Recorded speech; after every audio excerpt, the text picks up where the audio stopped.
My name is Daniel Einhardt. I'm African, young and curious.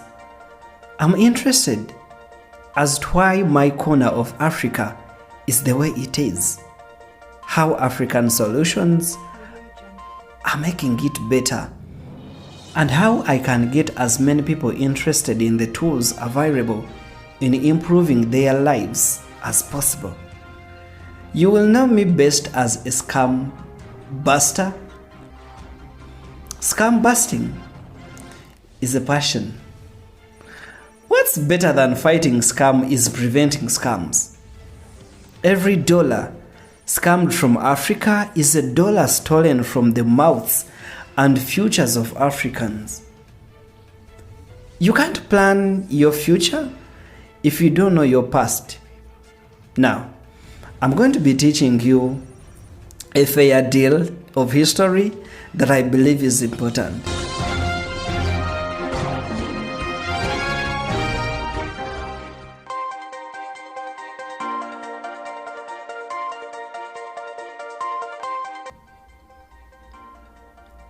You won't see a scam if you don't know what is legit. Scammers prey on ignorance like hyenas do on weak animals. I'm Ugandan. It's a beautiful country with beautiful people and plenty of food. Although we have different backgrounds, we are mostly all united behind our Republican motto of government and proud of our home. I'm also a born-free Ugandan. That says a lot about my country, me, and the people around me and where I live. You see, Uganda wasn't really a country until the British Empire decided it was during the colonial era.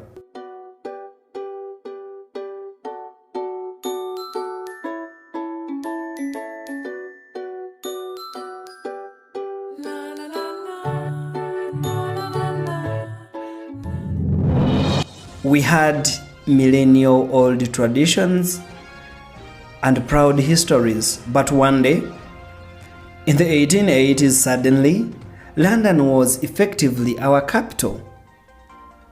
The British imported a series of colonial officials who governed us with as little help from us as possible.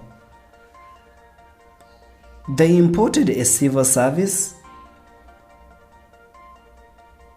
overrode our languages and much of our culture and enjoyed our resources. They gave us a legal system dating back to some invasion of England in 1066 we never heard of. Now the Germans, the Portuguese, the Belgians and French also did it. Weirdly, Africans are more divided now on whether they would rather speak English or French than they were united as Africans.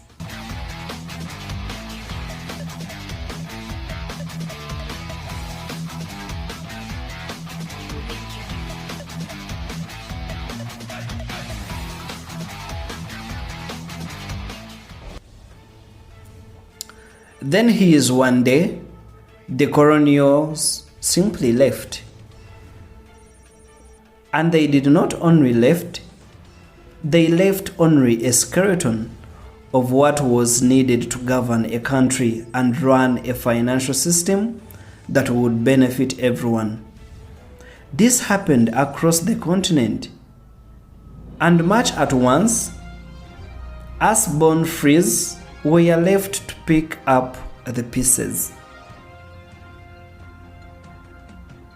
The colonizers never expected that the winds of change would lead to a scramble from Africa.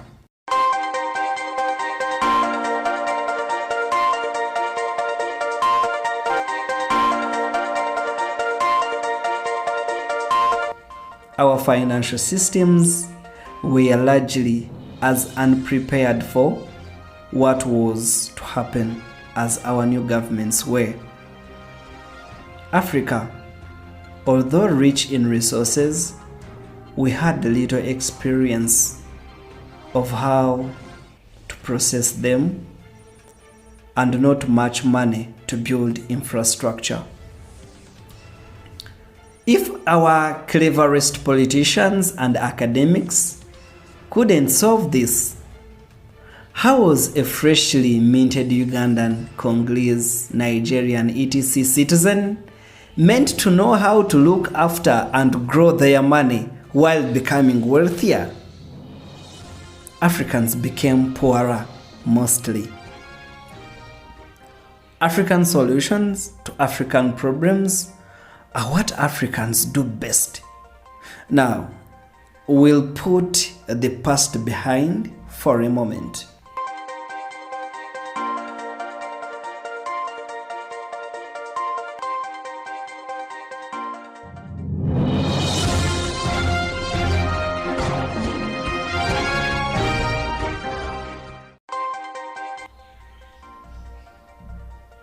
I want to teach you about how this is happening.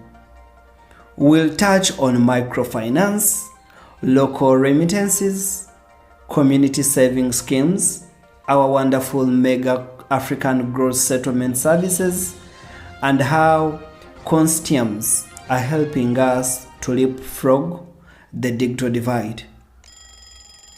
In some ways, we are lucky because we get to build everything new and not have to fix what is broken and hope it will work.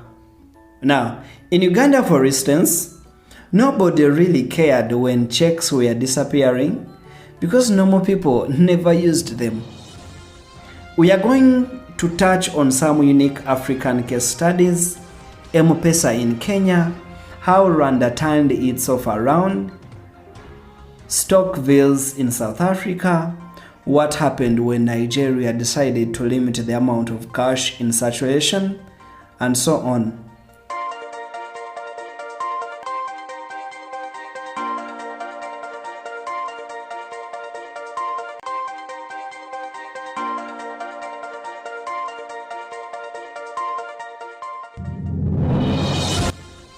Now, I want to spend a lot of time on African currencies.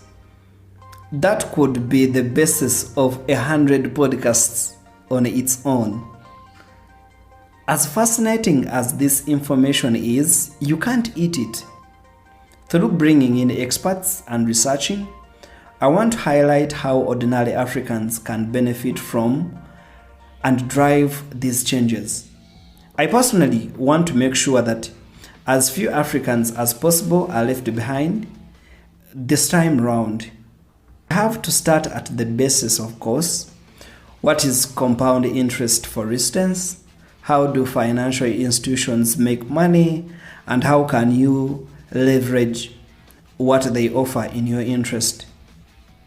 We'll keep having to go back in history.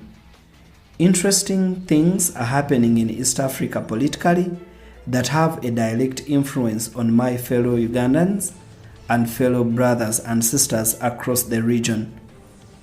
We still feel the pain as a person on every level from what happened when Europeans decided they own us and drew the boundaries of what the African states in a conference hall in the 1880s in Berlin. You couldn't make this up.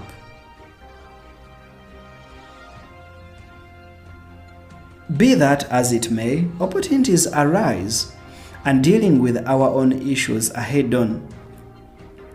If you are directly involved in building Africa as a banker, politician, or any other kind of professional or influencer, expect a call from me. If you are as excited about this as I am, contact me directly. And guys, let's not only fix African financial history together, but let's make it.